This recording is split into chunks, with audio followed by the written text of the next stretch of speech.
안녕하세요. 자, 오늘 국어 2-2 교과서를 다들 가지고 계실 거라고 생각해요. 표지가 아주 예쁜 보라색이에요.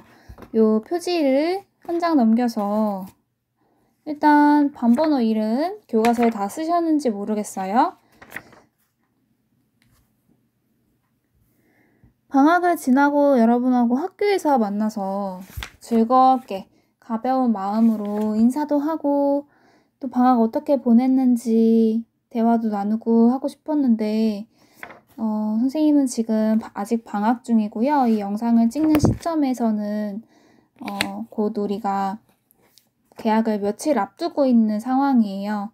선생님도 기대한 것이 이제 아니라 영상이나 그런 온라인 클래스를 통해서 만나게 되어서 좀 힘이 빠져 있는 상황이지만 그래도 배울 것은 배우고 또 열심히 공부할 것이 많기 때문에 특히 이번 2학년 2학기에 배우는 국어 지식 내용들은 고등학교 3학년 그리고 평생 여러분이 한국인으로서 살아가면서 반드시 알고 있어야 하고 그리고 알고 있는 것이 자랑스러운 그런 배울 만한 내용들이 많이 담겨 있어서 선생님은 이번 학기는 조금 열심히 수업하고 싶고 여러분도 열심히 들어주었으면 좋겠다 이렇게 생각하고 있어요. 무슨 내용이 있길래요? 넘겨보시면 차례가 있습니다. 가시면 단원 4개가 있죠. 소통하고 공감하는 삶, 놀라운 한글, 바른 말글살이, 매체로 보는 세상, 새롭게 보고 다양하게 표현하고 이렇게 4개 단원이 있어요. 책을 쭉 이렇게 넘겨보신 분들은 어떤 내용이 있는지 아실 거예요. 근데 선생님이랑 국어 B시간에 같이 배우게 될 단어는 먼저 1단원 소통하고 공감하는 삶이라는 단원에서 소단원 1, 보는 이나 말하는 이의 관점이라는 단원을 공부를 하겠습니다. 사람에 따라서 똑같은 상황에서도 서로 다른 생각을 하고 자신의 관점에서 이해를 하고 판단을 하고 주장을 하기 마련이죠. 소설 일가라는 한 가족이라는 그런 제목의 소설에서 아버지, 어머니, 나 그리고 어떠한 손님 간에 벌어지는 일들이 각각의 시각에서는 다르게 느껴져요. 그래서 이런 관점의 차이를 느낄 수 있는, 다양성을 느낄 수 있는, 그럼으로써 우리 공동체 안에서 구성원들이 소통하며 공감하며 살아가는 자세를 익히게 되는 그런 소설입니다. 이건 나중에 학교 가서 같이 읽으려고 선생님이 잠깐 밀어둘게요. 그 다음 2단원 놀라운 한글. 한글 얼마나 놀라워요? 일단 세계적으로 어떤 한 문자를 한 명의 사람이 창조했다는 거죠. 제작했다는 거야. 문자의 창제자가 밝혀져 있으면서 그 창제자가 심지어 한 국왕, 나라의 왕인 경우는 딱 2개가 있어요. 2나라가 있어요. 바로 우리 자랑스러운 대한민국의 세종대왕님. 그리고 또 하나는 태국의 어떤 국왕이 태국 문자를 만들었어요. 타이 문자를 만들었어요. 근데 그 타이 문자는 사실 기존에 있었던 문자들, 자기들이 쓰고 있던 다른 그 나라의 다른 문화권의 그런 문자를 살짝 이렇게 변형하면서 이제 이렇게 만들었다고 하고, 그리고 그 창제의 원리가 사실 우리 세종대왕님이 만드신 한글에는 훨씬 미치지 못해요. 그래서 우리 문자 어쨌든 이 세종대왕님께서 창제하신 한글 훈민정음을 가지고 있기 때문에 우리는 이렇게 깨끗하고 아름다운 교과서와 글을 읽을 수가 있는 것이죠. 그렇지 않았다면 여러분은 한 6살쯤에 천자문 배웠을 거고요. 천자문이 뭔지 알죠? 그러니까 기본적으로 알아야 되는 그냥 하늘, 땅, 엄마, 아빠 이런 것들을 말하기 위해서라도 1000개, 1,000 글자, 그러니까 천자나 되는 글자를 다 외워야지 그 모양을 외워서 쓸 수 있고 뜻을 알아야지만 기본 의사소통이 되는 거야. 밥 줘 이런 거 있죠. 엄마 안녕하세요 이런 거를 쓰기 위해서는 천자를 기본적으로 외워야 돼. 한 6, 7살에. 그리고 이제 다 나아가면서 살면서 최소 3천자에서 4천자 정도는 여러분이 익히게 되는 것이죠. 물론 지금 중국인들은 다 간체자라고 해서 조금 더 간명하게, 간결하게 한자의 획을 줄여서 사용하고 있기는 해요. 하지만 훨씬 우리나라의 훈민정음이 가지고 있는 그 간단함에는 정말 비교할 수가 없죠. 그래서 이런 불행에서 우리는 벗어났어. 누구 덕분에? 세종대왕 덕분에. 그런 점에서 매우 놀랍고 그것의 과학성과 체계성을 보면 놀랍다라고 할 수밖에 없죠. 자, 아무튼 놀라운 한글 발음 말글살이라는 단원에서 한글의 창제 원리, 올바른 발음과 표기라는 내용을 배워볼 것입니다. 한글이 어떻게 만들어졌는가? 한글에는 어떤 글자들이 있는가? 한글의 우수한 점은 도대체 무엇인가? 이런 것들을 배울 거고요. 그리고 우리가 아무렇게나 말을 하고 쓰는 것 같지만 말하고 쓸 때에는 올바른 기본형이 있다. 어떤 말을 할 때 우리가 선생님이 발음을 할 때도 사실 자꾸 교과서, 교과서 이렇게 말할 때가 있어요. 교과서. 근데 교과서가 아니라 교과서거든요. 교과서. 이런 정해져 있는 발음이 있어요. 표준 발음법에 정해져 있고요. 표기, 맞춤법. 여러분 쓰실 때 맞춤법 아니죠? 맞춤법이죠. 내일 배요쌤 아니죠. 내일 배어의 준말인 배요 쌤. 요거는 그래도 허용이죠. 자, 요런 것들이 이제 표기법, 맞춤법이죠. 요번에 맞춤법, 발음법, 한글이 어떻게 만들어졌는지 엄청 중요한 내용을 먼저 배우겠습니다. 2단원을 먼저 배울 거예요. 선생님은 요만큼을 가르치는데 지금 처음에 여러분이 중요한 거 먼저 배워야지 집중해 있을 때 기억에 많이 남을 것 같아서 바로 2단원으로 가겠습니다. 교과서 66쪽, 7쪽 정도 됩니다. 이 파란색 예쁜 단원 가운데 펼쳐보시면 되겠어요? 단원 열기로 갈게요. 68쪽. 왜 배울까? 뭘 배울까? 자, 왜 배울까 볼게요. 만약 한글이 없다면 우리의 문자 생활은 어떠할까? 아까 상상해 보았지? 천자문 6살에 다른 문자를 빌려 써야 한다면 우리말을 온전히 표현할 수 있을까? 말이 다른데 우리 말에 맞는 문자가 필요하다라고 느낀 것이죠. 중국 문자를 빌려 썼던 우리 민족은 한글이 창제되고 나서야 1443년 이후에서야 비로소 우리의 생각을 글 속에 온전히 담아 자유롭게 표현할 수 있게 되었다. 더불어 우리말과 우리글은 우리의 정신을 담는 그릇이므로 우리는 이들을 소중히 여기고 가꾸어야 한다라고 했어요. 자, 이런 언어학자들이 하는 얘기 중에 말은 사고의 집이다. 언어는 사고의 집이다. 집이 어떻게 지어져 있냐에 따라서 이것을 담고 있는 그릇이 어떤 모양이냐에 따라서 우리의 사고가 요 안에 담기게 된다는 거니까 그 모양이 결정되겠죠? 마치 쿠키를 만드는 틀을 생각하시면 돼요. 여러분이 곰돌이 틀을 가지고 있는데 그 곰돌이 틀 안에 아무리 토끼와 귀여운 고양이를 넣어서 만들어 찍어내려고 해도 안 되는 거야. 그래서 곰돌이 말을 하면 곰돌이가 된다. 거친 말을 사용하시면 그 거친 그 감정과 정서가 여러분의 사고와 정서를 만듭니다. 마찬가지로 더 정확하고 정교한 언어를 사용하게 되면 그만큼 우리의 생각과 정서가 더 정교해지고 좋은 말로는 이제 정교해지는 것이고 복잡해지고 더 가다듬어지고 더 고차원적인 사고를 할 수 있게 되죠.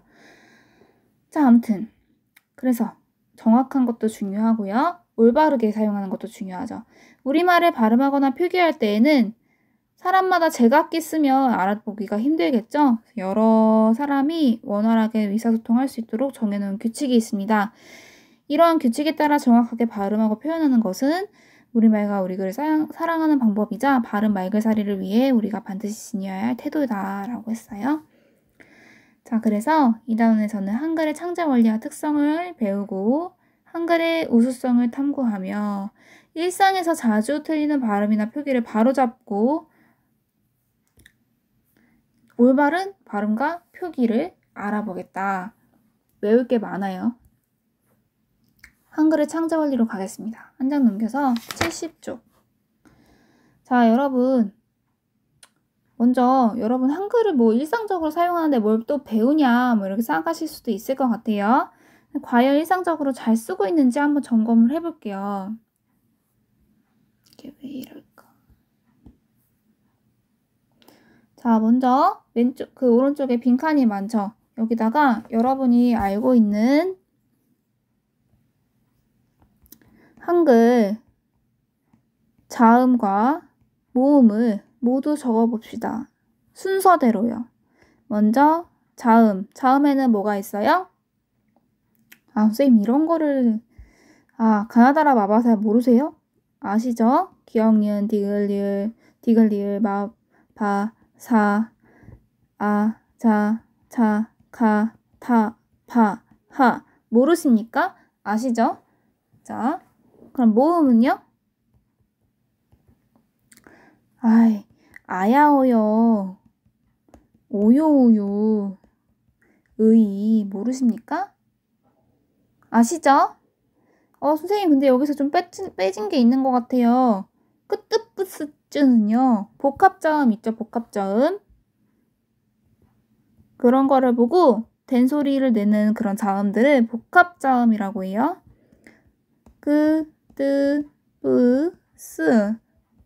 얘네도 있어요. 그리고 모음도 마찬가지야. 모음 더 복잡한 거 있잖아요. 왜 할 때 왜 같은 거요. 합성된 거요. 서로 합쳐진 모음 있잖아요. 그치? 에, 예, 와, 왜, 우어, 왜, 위, 의 요런 것들이 있어요. 자, 그러면 이렇게 써봐. 쓰세요. 기본 자음과 모음은 지금 자음 몇 자인가요? 세봐. 가나다라 마바사 타타카타파 7 곱하기 2 두 줄이야. 몇 개야? 14개죠. 모음은요? 아야어야 오, 요, 우유, 이 10개네요. 그럼 지금 우리가 사용하고 있는 기본 한글 자음과 모음의 개수는 총 24개구나. 자음 14개, 모음 10개. 그러면 복합자음 모음은요? 그럼 얘까지 더해볼까요? 더하면 자음은 기본자 14개에다가 복합자음 5개, 총 19개고요. 모음은요? 기본자 10개에다가 복합모음 몇 개예요? 하나, 둘, 셋, 넷, 다섯, 여섯, 일곱, 여덟, 아홉, 열, 열하나. 11. 그러면 21개예요. 그래서 실제 우리가 기본자는 24자이지만 복합, 자음, 모음 합쳐서 우리가 사용할 수 있는, 사용되고 있는 자음, 모음은 40자다. 그런데 우리가 한글의 자음과 모음의 개수는 총 몇 개인가? 라고 할 때는 기본자를 기준으로 해서 24개라고 합니다. 아시겠어요? 기억해놔. 기본자 24개. 여기서 기본자. 이거 꼭 적으세요. 그리고 복합 자모까지 합하면 총 40자. 현재 사용되고 있는 자모의 개수는 총 40자. 자, 이거 모르신 분도 있을 거예요. 모르시면 안 돼요. 자, 그리고 자음의 이름에 있어서 보시면 자음을 부를 때 기역이죠. 니은이죠. 디귿이죠. 리을, 미음, 비읍, 시옷 요런 것들. 시읒 아니라는 거죠. 얘 이름은 시옷이다. 딴 애들은 다 기억도 좀 다르긴 한데 니은, 디귿 요렇게. 디귿도 이상하죠? 디귿이 아니야. 디귿이야. 그치? 뭐 리을, 미음 이렇게. 대다수는 그 자음이 첫 음절의 초성과 두 번째 음절의 종성 이렇게 반복되면서 사용이 되면서 그리고 모음은 이, 으 이렇게 반복이 되는데 뭐 디귿이라든지 시옷이라든지 이런 애들은 조금 차이가 있어요. 기역, 디귿, 시옷은 약간 다르다. 이것도 또 모를 수도 있어서 써주는 거야. 자, 그러면 이 정도로 한글 자모를 한번 그냥 간단히 써봤고요. 그러면 이제 세종대왕님을 만나볼 시간이에요. 어떻게 만나볼 수 있을까? 한글을 만드신 세종대왕과 가상의 대화를 통해서 우리 한글을 만들게 된 배경과 원리를 알아보도록 하겠습니다. 한 장 넘겨서 72쪽. 한글의 창제 배경. 자, 시간 타임머신이에요. 타임머신. 읽어볼게요. 세종대왕님 안녕하세요. 저희는 미래에서 온 학생들입니다. 이렇게 뵐 수 있어서 영광입니다. 저희는 한글이 만들어지고 600년 정도 후에 미래에서 왔습니다. 한글에 궁금한 점이 많은데 세종대왕님께 직접 여쭈어보고 싶어서요. 600년 후에도 한글이 쓰이고 있다니 정말 뿌듯하군요. 미래의 학생들이 한글을 알고 싶어 과거로 오다니 대견하기도 하네요. 와, 후손들은 세종대왕님께서 남겨두신 한글을 매우 자랑스럽게 여기고 있답니다. 정말 고맙습니다. 그런데 세종대왕님, 한나라의 군주가 직접 글자를 만든 것은 특별한 경우라고 하던데요. 세종대왕님께서 한글을 만드신 까닭은 무엇인가요? 바로 이제 단도직입적으로 왜 만들었을까? 학생들도 알고 있겠지만 한글을 만들기 전에는 우리말을 표기하는 글자가 없어서 중국의 글자인 한자를 빌려 쓸 수밖에 없었어요. 그러나 우리말과 중국어는 말소리와 문장 구조가 달라서 한자로 우리말을 표기하는 데에는 근본적으로 한계가 있었지요. 자, 여기 한글을 만든 까닭에 예쁘게 밑줄 첫 번째 이유, 한자를 빌려 쓸 수도 있었지만 말소리와 문장 구조가 달라서 근본적인 한계가 있었다. 첫 번째 이유입니다.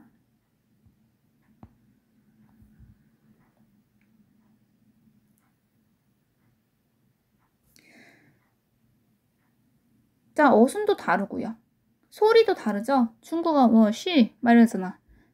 이런 소리 쉬 이런 거를 얘를 표현하기 위해서 얘네들은 원래 표의문자야. 표의문자.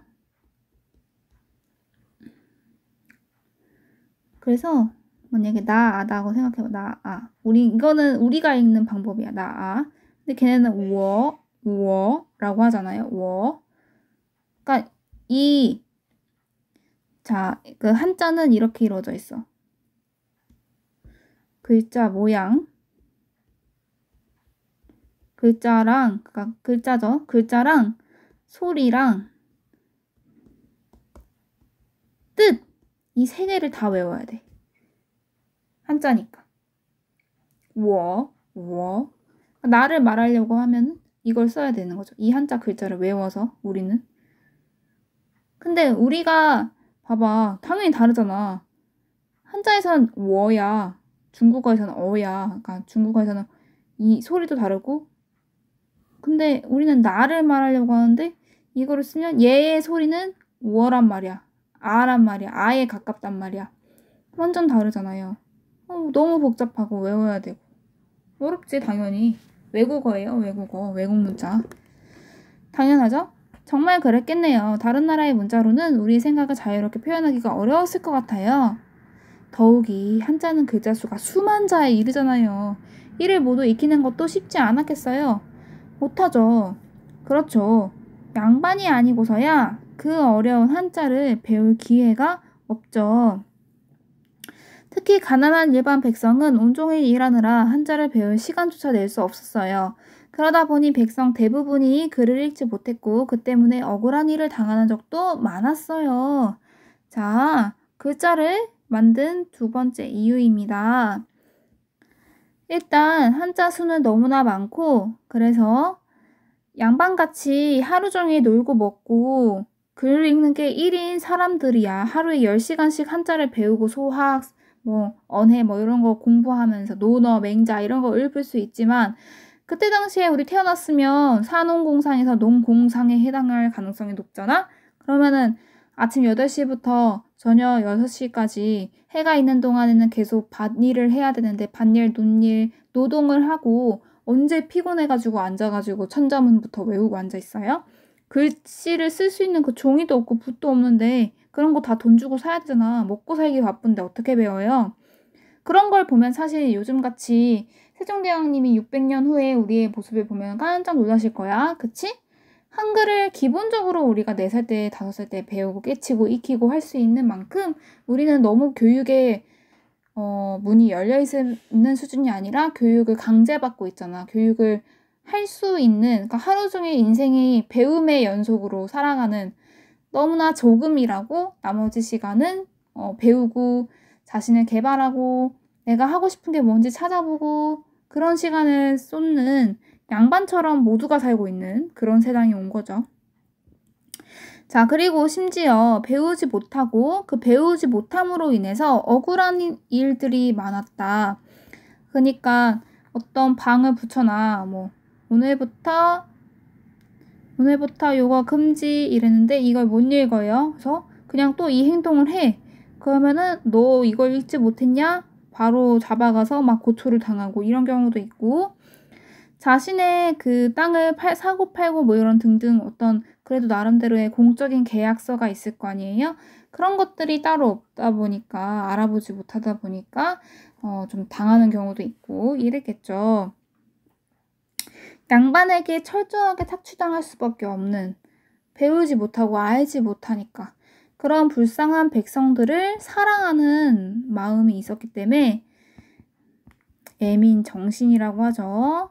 백성민이야, 사랑애야, 백성을 사랑하는 정신으로 훈민정음을 창제하셨구나. 여기다 써놔. 자, 다음 오른쪽 보시면 그 만화도 있어요. 벌목 금지라는 팻말을 세워두었는데 나무를 제멋대로 베다니 여봐라 저놈을 당장 잡아라. 보세요. 한자로 너희도 못 읽지 요거. 그지? 벌, 목, 금. 근데 금지 정도는 여러분이 알아두시는 게 좀 좋지 않을까? 금지. 나무를 베지 말라. 그럼 당연히 못 알아보지. 잡아가지고 혼나겠죠? 억울합니다요.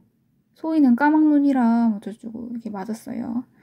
자, 이런 일들이 자주 일어났군요.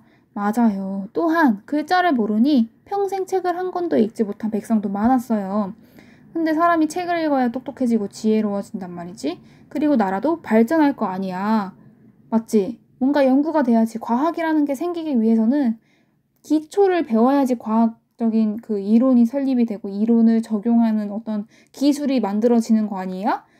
그래서 세종대왕은 그때 당시에 막 치구기도 만들고 혼천이도 만들고 태양시계, 그 해시계 이런 거 만들어서 어떻게 하면 조금 더 농사를 잘 지을 수 있을까? 효율적으로 잘 지어서 잘 먹고 잘 살 수 있을까? 이런 거에도 굉장히 관심이 많으셨단 말이지. 굉장히 정신이 어떻냐면 실용적이야. 여기 세 번째 이유.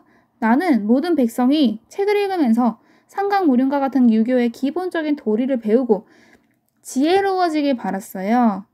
그래서 누구나 쉽게 배우고 편히 쓸 수 있는 최소한의 글자만 만들어서 우리의 말을 표현할 수 있도록 그렇게 만들어 보자 한 거죠. 실용정신. 그러니까 한자도 있잖아 사실은. 한자를 가르쳐도 되는 거잖아요 사실은. 근데 배우고 쓰기에 쉬워야 된다는 거죠. 쉬운 게 중요해. 누구나 쉽게. 백성들이 24자만 알면, 그때 당시엔 28자거든요. 28자만 알면 누구나 쓸 수 있어. 너무 편리한 도구인 거죠. 생각을 기록하고 교육하는 도구. 교육의 도구라고 생각하시면 돼, 얘들아. 그리고, 아까는 선생님이 이제 과학, 기술 이런 얘기 했는데, 당연히 이때 당시에 유교는 이제 도덕이고 법이고 제도죠. 그리고 삶의 원리야. 삶의 원리.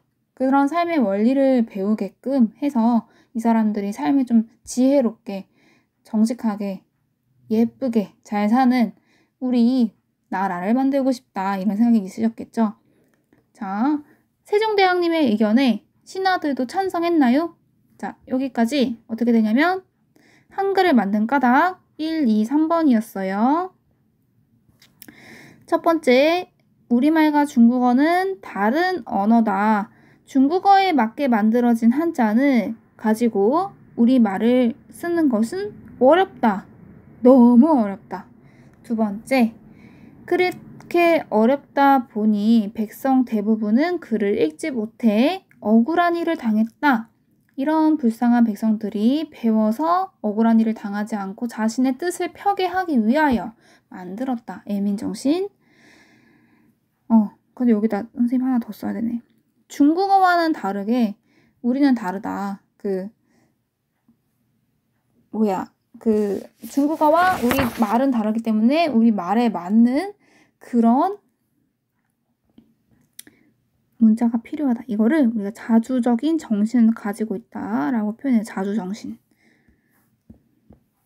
자주, 스스로 자저, 나 자, 주, 내가 주인이야. 이 말은 우리가 주인이니까 그 말에 맞는 문자를 만들자. 우리가 하나 만들 수 있어. 이렇게 생각하죠. 자주정신, 애민정신, 그리고 배우고 누구나 쉽게 배우고 쓸 수 있는 거가 필요하다. 실용적인 그런 마인드로 만드셨다. 실용정신. 자, 그런데 신하들은 반발을 염려했어요. 신하들 중 일부는 중국의 반발을 염려했어요. 왜냐면 그때 당시에 사실적으로는 이제 중국 대륙에 우리가 이렇게 붙어 있고 우리는 중국을 부모의 나라로 여겼어. 일종의 완전한 식민지는 아니지만 이렇게 중국의 문화와 그런 것들이 다 숭상되고 중국의 왕한테 우리의 왕이 가서 인사를 드려야 되고 이런 상황이 이어져 왔단 말이죠. 조선시대까지도. 그러니까 중국의 눈치를 보는 거죠. 또 왜 반대하냐면 백성이 글을 알고 지식을 쌓게 되면 그들을 통치하기 어려울 것이다 라고 생각을 했어. 이거 뭐야? 완전 계급의식 아니야? 너희 우매한 대중들이 뭘 알아서 되겠어? 그러면 다스리기만 어려워지지. 근데 세종대왕은 오히려 그 왕의 입장에서 백성들이 나라를 이루는 바탕이고 그들이 지혜로워지고 깨우쳐야지만 아까 말한 것처럼 더 사회가 나아갈 수 있다라고 믿으셨다. 그래서 훈민정음이라는 이름으로 이 글자에도 만드셨어요. 글자의 이름에 만들게 된 그 창제의 정신이 담겨 있는 것이죠. 그냥 어떤 정음, 바른 소리 이런 거 아니고요. 훈민이야, 훈민. 백성을 가르치는, 교훈을 줄 수 있는, 백성이 교육받을 수 있는, 모두를 가르쳐서 함께 더 발전할 수 있는 그런 나라를 만들자. 이렇게 표현을 했고요. 세종대왕이 창제를 했지만 거기에 함께 이렇게 수저를 얹은 도와준 사람들이 있죠. 공헌한 사람들, 정인지, 최항, 신숙주 등을 비롯한 집현전 학사들이 함께 노력했어요. 집현전 학사들 노력했다. 3명의 이름은 기억을 해주시면 좋겠고요. 여기까지 우리 창제에 얽혀져 있는 창제 정신에 대해서 알아봤습니다. 똑같이 밑줄 치셨을 거라고 생각을 하고 다음 시간에 우리 다음 쪽 한글의 창제 원리 어떻게 만들었는지 왜 그렇게 만들었는지 알아볼게요.